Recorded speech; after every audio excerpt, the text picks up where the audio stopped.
First-time homebuyer FAQs you never knew you had. While buying a house for the first time can be overwhelming, but if you hold the answers to all the questions, you'll feel more confident in your home buying journey. I'm going to share some questions and answers that first-time homebuyers are constantly asking about. But before we start, don't forget to hit that subscribe button and let's get started.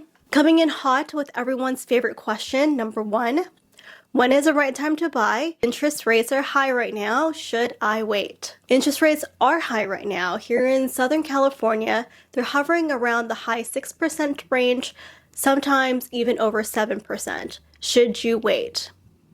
Well, honestly, it depends on your finances. I'm not here to recommend anyone to buy a home if it means stretching your budget too thin.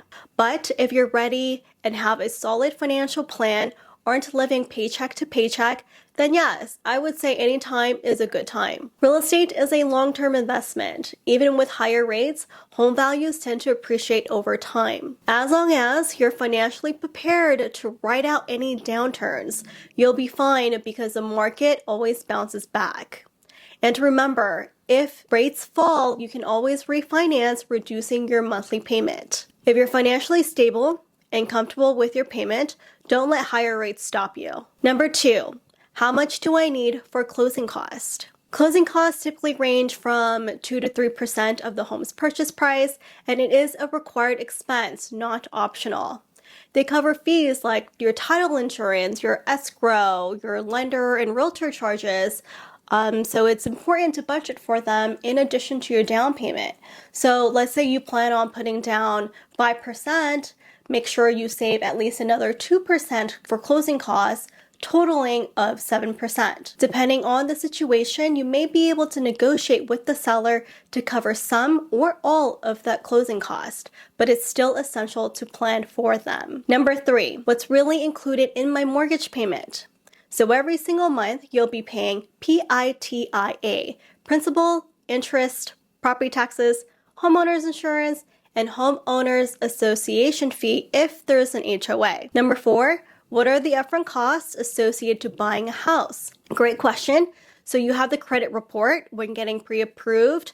Sometimes your lenders may ask you to pay for that credit report. Secondly, we have the EMD, earnest money deposit. When your offer is accepted, you need to wire your EMD, typically 1 to 3% of the purchase price, to escrow, which is a third-party company that holds the funds until the transaction is completed. The EMD serves as a good faith deposit, showing the seller that you're serious about proceeding with the purchase.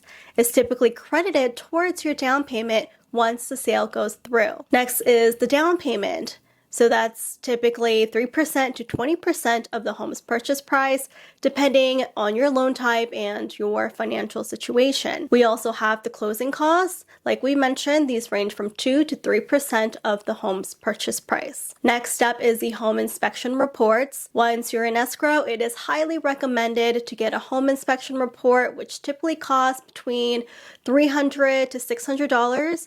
A general home inspection is essential to identify potential issues with the property and determine if specialized inspections are needed. So if you choose to add additional inspection, let's say sewer, termite, roof, an HVAC, plumbing, so those costs may be higher. Next, you have the appraisal fees, typically around $400 to $600 for a report, required by the lender to assess your home's value. Don't forget about homeowners insurance, also required by the lender to protect the property, with costs depending on the home's value and its location. It could cost around $1,000 to $2,000 per year, but if the home is located in a high-risk area, like let's say a wildfire or near a flooding zone, the annual premium would be more, and I'm only speaking to what I know in SoCal. Number 5, what can I negotiate when buying a house? Well, there's plenty. You can negotiate the price of the house, especially if it's been on the market for a while.